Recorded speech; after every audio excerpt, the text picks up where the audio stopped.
नमस्कार, आज की खबर देख रहे हैं आप। मैं हूं आपके साथ यशस्वी पाठक। हमारे साथ हमारे सहयोगी अभिषेक मौजूद हैं और इस वक्त की बड़ी खबर राजस्थान के झालवाड़ से सामने आ रही है, जहां एक दुखद खबर सामने आई। एक प्राथमिक विद्यालय की छत गिरने से तमाम बच्चे मलबे में फंस गए, गंभीर बताए जा रहे हैं। मौतों के आंकड़े का अभी पुष्टि नहीं हुआ है, लेकिन फिर भी आपको बता दें कि सूत्रों के हवाले से खबर मिल रही है कि ऑन द स्पॉट करीब 7 बच्चों ने अपनी जान गंवा दी। बता दें आपको कि लगातार जिस तरीके से मानसून का सीजन चल रहा है, राजस्थान में कहर बरपाया है बारिश ने, और इसी में एक और तस्वीर सामने आ पाई है। लेकिन ना सिर्फ बारिश की गलती, बल्कि क्या प्रशासन और स्कूल के प्रशासन की भी गलती नजर नहीं आ रही है। इसलिए क्योंकि बच्चों ने शिकायत की थी, लगातार छत से कंकड़ गिर रहे थे, फिर भी किसी ने सुध नहीं ली, और अब 7 बच्चों को ऐसा बताया जा रहा है। हालांकि ये आधिकारिक पुष्टि नहीं है, लेकिन उसके बाद भी कहा जा रहा है कि यह हादसा इतना ज्यादा खतरनाक था कि ऑन द स्पॉट 7 बच्चों ने अपनी जान गंवा दी। और जिन बच्चों को झालवाड़ के अस्पताल, जिला अस्पताल में भर्ती भी कराया गया है, वहां पर भी हालात गंभीर बताए जा रहे हैं। अभिषेक, लापरवाही की बात करते हैं, क्योंकि क्या स्कूल प्रशासन को ये पता नहीं था कि बिल्डिंग इतनी जर्जर हो चुकी है और बारिश लगातार हो रही है। तस्वीरें लगातार सामने आ रही थी राजस्थान से, और यह बड़ा और दुखद हादसा।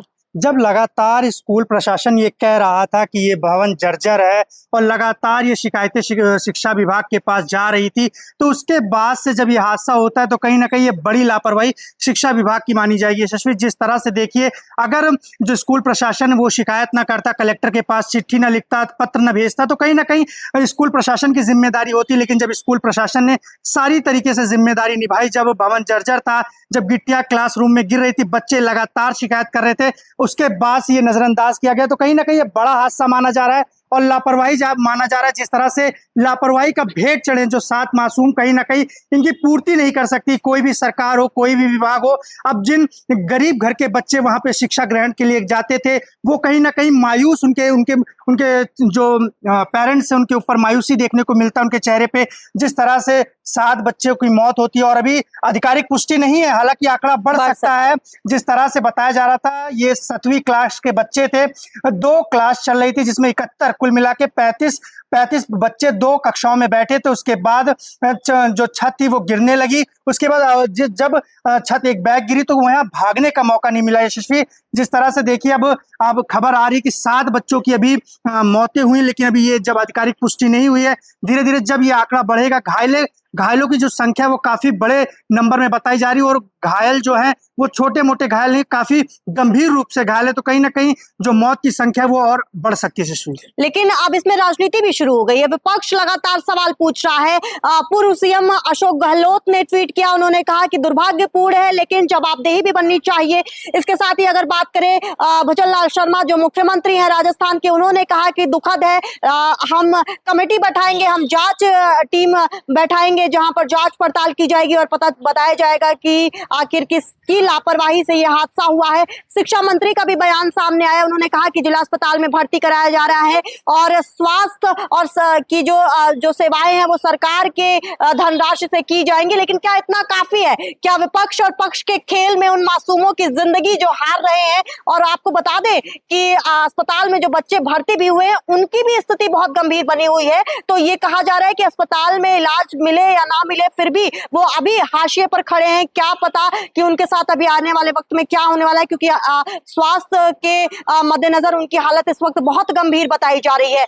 पक्ष और विपक्ष आपस में लड़ते नजर आ रहे हैं, लेकिन जवाबदेही किसकी बनेगी, ये भी अपने आप में सवाल है। अभिषेक, पहली बार ऐसी स्थिति नहीं पैदा हुई है। उत्तर प्रदेश, बिहार, राजस्थान, मध्य प्रदेश, छत्तीसगढ़, तमाम ऐसे राज्य हैं जहां पर इस तरीके की आए दिन खबरें सामने आ जाती हैं, जहां प्राथमिक विद्यालयों की जो बिल्डिंग है वो जर्जर हालात में मिलते हैं, और जब हादसे सामने आते हैं तो फिर किसी के पास कोई जवाब नहीं होता, कोई सुध नहीं लेता, और उसके बाद ये कहा जाता है कि जांच की जाएगी। जी, जिस तरह से देखिए, नेता जब भी इस तरह के हादसे होते हैं तो उनका एक जो रटा रटाया बयान आता है कि ये जांच का विषय, इसके लिए एसआईटी गठित की जाएगी या तमाम तरह की एजेंसियां गठित की जाएंगी। तो कहीं ना कहीं ये कहना दुर्भाग्यपूर्ण है कि जिस तरह से लगातार देखिए, जब मानसून आता है तो जिस तरह से आपने नाम लिया, उत्तर प्रदेश हो, मध्य प्रदेश हो, राजस्थान हो, जिस तरह से तमाम ऐसे जो राज्य हैं वहां पर लगातार ये जर्जर भवन कहीं ना कहीं हादसा होता है और लोगों की जान ले लेता है। तो कहीं ना कहीं अब ये बड़ा हादसा माना जा रहा है जो राजस्थान के अंतर्गत अंदर हुआ है। और अगर जो वहाँ के जो मुख्यमंत्री हैं उन्होंने शोक व्यक्त किया। देखिए हालांकि जो शोक के अलावा और कुछ व्यक्त भी नहीं यशस्वी कर सकते। जिस तरह से अगर आपको जर्जर भवन का जब शिकायत मिलती है शिक्षा विभाग को तो आपको कहीं ना कहीं उस पर एक्शन लेना चाहिए कि लगातार जिस तरह से लोगों को जब जर्जर आपका भवन अगर जहाँ पे बच्चे पढ़ते हैं जिस विद्यालय में वो जर्जर होता है तो कहीं ना कहीं इतनी जो जाने हैं वो एक छत के नीचे बैठ के पढ़ रही हैं, उसके बाद ये हादसा होना जाहिर सी बात है। अगर जर्जर भवन है तो होगा ही। और इस पे कोई भी सरकार हो, किसी भी प्रदेश की सरकार हो, उसको सख्त से सख्त कठोर कार्रवाई करनी चाहिए। जो जिम्मेदार हो उसके खिलाफ जाहिर सी बात है करनी चाहिए। भजन लाल शर्मा अभिषेक उन्होंने कहा है कि कार्रवाई की जाएगी। शिक्षा मंत्री भी सामने आए, उन्होंने भी बोला कि कार्रवाई करनी चाहिए और करेंगे भी। और साथ ही पूर्व सीएम अशोक गहलोत ने भी ये कहा है कि लगातार इस तरीके के मामले राजस्थान में सामने आ रहे हैं तो कहीं ना कहीं स्वास्थ्य विभाग और स्वास्थ्य व्यवस्था पर भी सवाल पूर्व सीएम ने उठाए हैं। जी, जिस तरह से देखिए लगातार अगर हम जिस तरह से मैं भारत के अंदर में बहुत से प्रदेश ऐसे हैं, बिहार है, झारखंड है, मध्य प्रदेश है, उत्तर प्रदेश है, राजस्थान है, तमाम ऐसे प्रदेश है जहां पे हमेशा शिक्षा और स्वास्थ्य एक बड़ा मुद्दा रहा है और हमेशा ये रहेगा। और इसकी कभी ना कभी इसमें सुधार भी नहीं देखा गया।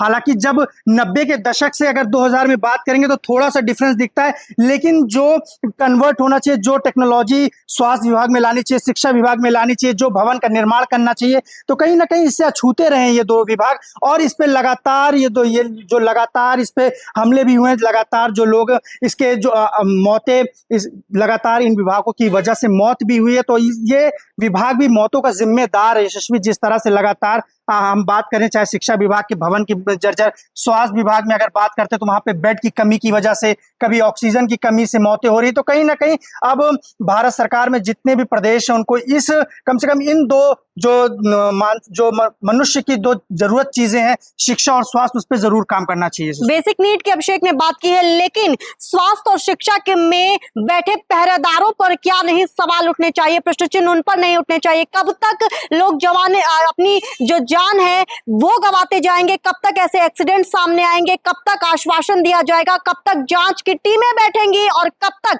इस जांच की टीमों की जो रिपोर्ट है वो आएगी। सवाल तमाम सारे हैं, लेकिन वक्त गुजरता जाता है और इस वक्त गुजरने के साथ साथ कोई बहन अपना भाई खो देती है, कोई परिवार अपना बेटा खो देता है, कोई किसी के बच्चे चले जाते हैं। ऐसा ही झालवाड़ में देखने को मिला है जब प्राथमिक विद्यालय की छत गिर गई। और ये एक्सीडेंट नहीं कहलाएगा क्योंकि शिकायतें पहले से आ रही थी, क्योंकि कंक्रीट गिर रहा था, जो गिट्टियां हैं वो छत से गिरती नजर आ रही थी। इसका ये मतलब था कि लगातार बारिश हो रही है और ऐसे हादसे की आशंका जताई जा सकती थी, लेकिन किसी ने सुध नहीं ली। और अब सरकार और प्रशासन जब सामने आए और आश्वासन दे रहे हैं तो क्या विश्वास करने के काबिल सरकार की ये आश्वासन है भी कि नहीं, सवाल इस पर भी उठता है। देखते रहिए आज की खबर, मैं थी आपके साथ यशस्वी पाठक।